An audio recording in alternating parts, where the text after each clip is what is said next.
Hello everyone. आज का हमारा टॉपिक है सोलेनोइड। देखिए सोलेनोइड क्या है। It is an arrangement in which wire is bound in the form of helix. कहते हैं ये एक ऐसा अरेंजमेंट है जिसमें एक आप इंसुलेटेड वायर को बाउंड करते हैं हेलिक्स की तरह। जैसे मैंने एक वायर ले ली, उसको मैंने ऐसे हेलिक्स की तरह बाउंड कर दिया, ऐसे कोइल्स बना दिए, तो ये एक हमने सोलेनोइड बना दिया। ठीक है। अब इसमें से अगर करंट पास करेगा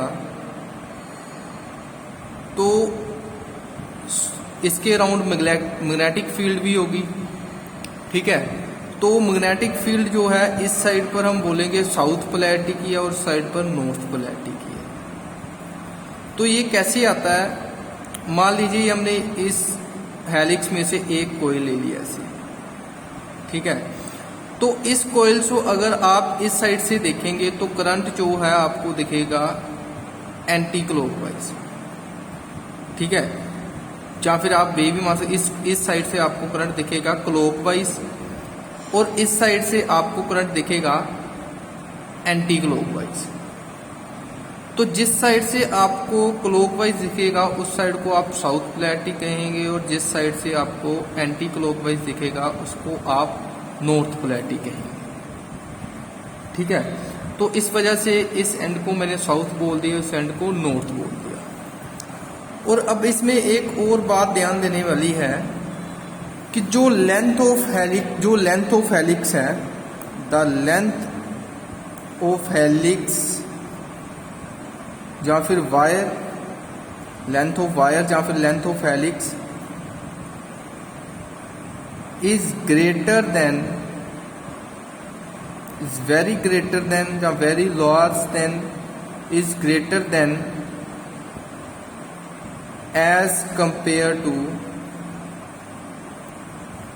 diameter of helix। डायामीटर कौन सा है हेलिक्स का? ये वाला। ठीक है।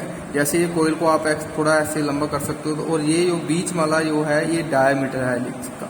ठीक है।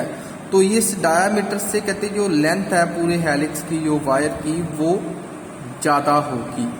ठीक है। तो अब इसमें सोलेनोइड में आपका जो टॉपिक है वो आप कैलकुलेट करेंगे मैग्नेटिक फील्ड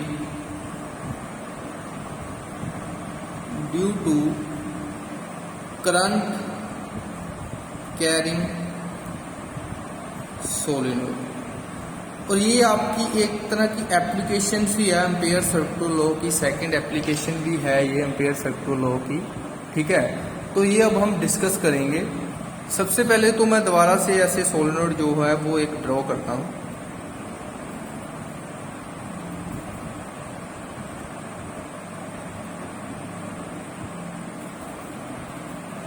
ऐसे मैंने सोलेनोइड्स में n नंबर ऑफ टर्न्स जो है वो कोयल के फॉर्म कर दिए। ठीक है। अब एक बात ध्यान रखना, जो सोलेनोइड्स के बीच में है, सोलेनोइड के अंदर जो मैग्नेटिक फील्ड है B, वो होगी यूनिफॉर्म, और आउटसाइड जो मैग्नेटिक फील्ड है, आउटसाइड द मैग्नेटिक फील्ड, वो वीक होगी। सोलेनोइड के अंदर मैग्नेटिक फील्ड स्ट्रॉन्ग होगी और सोलेनोइड के बाहर जो मैग्नेटिक फील्ड है वो काफ़ी वीक होगी, जहाँ फिर निगलेक्ट ही कर देंगे आप उसको। ठीक है। तो अब जैसे मान लीजिए ये मैग्नेटिक फील्ड, मैंने यूनिफॉर्म मैग्नेटिक फील्ड है वो सोलेनोइड के अंदर वो ड्रॉ कर दिया। ठीक है। इसकी डायरेक्शन मैंने इस साइड पर बना दी बी वेक्टर की। ये सारी यूनिफॉर्म सोलेनोइड के अंदर जो है मैंने मैग्नेटिक फील्ड जो है इस कॉलम, इस बॉक्स में ड्रॉ कर दी। ठीक है। अब मैंने इस बॉक्स में एक लूप जो है एम्पिरिकल लूप वो फॉर्म की, जिसका मैंने नाम रख दिया ABCD। ABCD। अब यहाँ पर मैंने एक पॉइंट ले लिया AB लेंथ के ऊपर। ठीक है। देखो C से D लेंथ भी AB है, A से B भी L है, C से B भी L है, मतलब कि ये सभी साइड्स जो हैं वो रेक्टेंगल्स की हैं और एल एल लेंथ है इनकी। यहाँ पर मैंने एक पॉइंट ले लिया P, यहाँ पर मैंने मैग्नेटिक फील्ड जो है इस पॉइंट पर सोलेनॉइड के अंदर कैलकुलेट करनी है। ठीक है, तो सबसे पहले अब जो मैं close integral B vector dot DL vector across the loop ABCD जो मैंने लूप लिए यहाँ पर मैंने B vector dot DL vector में क्लोज इंटेग्रल जो है उसको सोल्व करूँ। तो अगर इस क्लोज इंटेग्रल को मैं इस लूप के हर पार्ट का इंटेग्रल करके सम कर दूंगा तो ये हमारे पास टोटल क्लोज इंटेग्रल की वैल्यू आएगी। जैसे मैंने सबसे पहले ये वाला पार्ट लिया, ये वाली लेंथ ली AB, तो इसका मैंने इंटेग्रल किया A से B vector dot DL vector, फिर मैंने इंटेग्रल किया B से C वाली लेंथ का B vector dot DL vector, और फिर C से D B vector dot DL vector, और फिर लास्ट जो है A से या फिर D से A आएगा, वो आएगा आपके पास B vector dot DL vector. तो ये सभी का अलग अलग मैंने इंटेग्रल कर दिया हर एक लेंथ का लूप में, और इसका सम जो है क्लोज इंटेग्रल BDL के इक्वल हो। ठीक है, तो अब इसमें अगर आप देखें जो आपका मैग्नेटिक फील्ड है वो परपेंडिकुलर है to path BC and AD। BC path और AD पाथ के लिए जो मैग्नेटिक फील्ड है वो परपेंडिकुलर है। मीन्स कि जो लेंथ एलिमेंट आपने जो लिया, small length element in path पर, और मैग्नेटिक फील्ड में एंगल कितना है 90 है। तो आप अगर इनका सोल्व करेंगे, जो मीन्स अगर आप इनमें डॉट प्रोडक्ट सोल्व करेंगे B से C B vector dot DL vector, और फिर D से A ये सेम रहेगा B vector dot DL vector, तो इसका सोल्व होने के बाद आएगा BDL कोस 90, क्योंकि एंगल दोनों में लेंथ और मैग्नेटिक फील्ड में एंगल, लेंथ एलिमेंट और मैग्नेटिक फील्ड में एंगल कितना है 90, क्योंकि ये इसके परपेंडिकुलर है ये वाली जो पाथ है लूप में। तो अगर ये कोस 90 है तो कोस 90 0, इसका मतलब इसके राउंड जो आपका इंटेग्रल वैल्यू होगी वो दोनों के राउंड क्या होगी 0 होगी। ठीक है, तो ये और ये दोनों क्या है अब 0। ठीक है, इनको हमने 0 कंसीडर कर दिया, तो ये यहाँ पर अब बचेगा क्या पीछे। अब मैं बात करता हूँ पाथ CD की।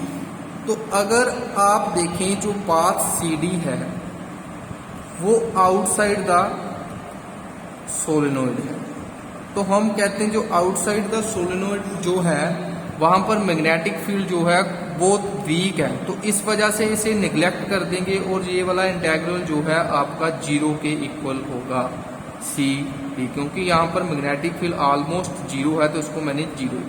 अब देखो ये भी 0, ये भी 0 और ये भी 0, तो बचा क्या आपके पास सिर्फ A से B तक। तो ये आएगा अब आपका close integral B vector dot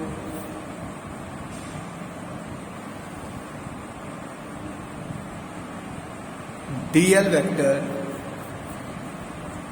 is equal to integral A से B B vector dot DL vector. अब यहाँ से अगर आप वेक्टर प्रोडक्ट सोल्व करते हो, डॉट प्रोडक्ट सोल्व करते हो, तो ये आएगा BDL कोस थीटा।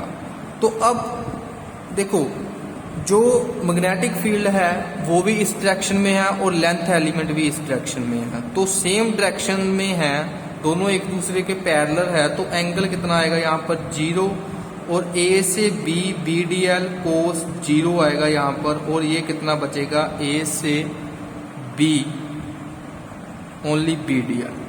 ठीक है, तो अगर आप यहाँ से जो है यहाँ से अगर आप B बाहर निकालते हो और इंटेग्रल करते हो DL स्मॉल एलिमेंट, और स्मॉल एलिमेंट का इंटेग्रल करेंगे तो पूरी लेंथ आएगी L, क्योंकि एक साइड की लेंथ कितनी है L, तो ये किसके इक्वल आएगा B एल, और यहाँ से आपका पास जो close integral I B vector dot D L vector किसके इक्वल आया, बी एल के।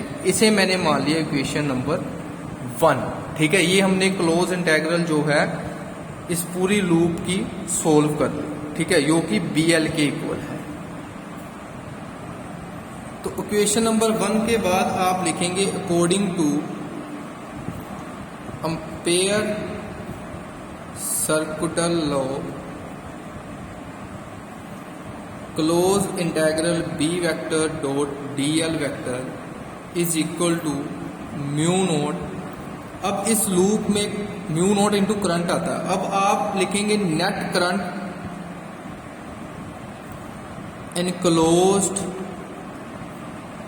बाय लूप ABCD लूप में जो नेट करंट है। तो नेट करंट आप कैसे कैलकुलेट करेंगे, आप मल्टीप्लाई करेंगे number of turns in the loop ABCD loop में जितने नंबर ऑफ टर्न्स है into current I। Number of turns को आप लिख रहे हैं N, और एक टर्न की लेंथ जो L है तो N इंटू L आएगा number of turns in the loop ABCD, और आप करंट जो है उससे इसको मल्टीप्लाई करवाएंगे I के साथ। ठीक है, देखो number of turns in loop ABCD अगर आप देखेंगे तो N नंबर ऑफ टर्न्स है लूप में, तो एक की लेंथ L है तो N इंटू L आएगा।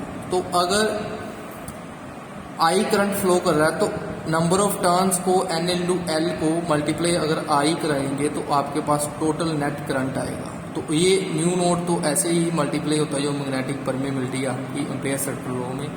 और इस साइड में अगर आप B vector dot D L vector लिखेंगे, ठीक है, एम्पेयर सर्कुलर लॉ के अकॉर्डिंग। अब फ्रॉम वन इक्वेशन में जो आपका close integral B vector dot D L vector है वो किसके इक्वल है, बी एल के। और इस साइड पर सेम रहेगा mu naught N L I, L से एल कैंसल, और आपकी जो मैग्नेटिक फील्ड है सोलेनोइड में, ठीक है, करंट कैरिंग सोलेनोइड में, वो आएगी B is equal to mu naught N I. ये आपका फाइनल रिजल्ट है जो आपकी मैग्नेटिक फील्ड है करंट कैरिंग सोलेनोइड।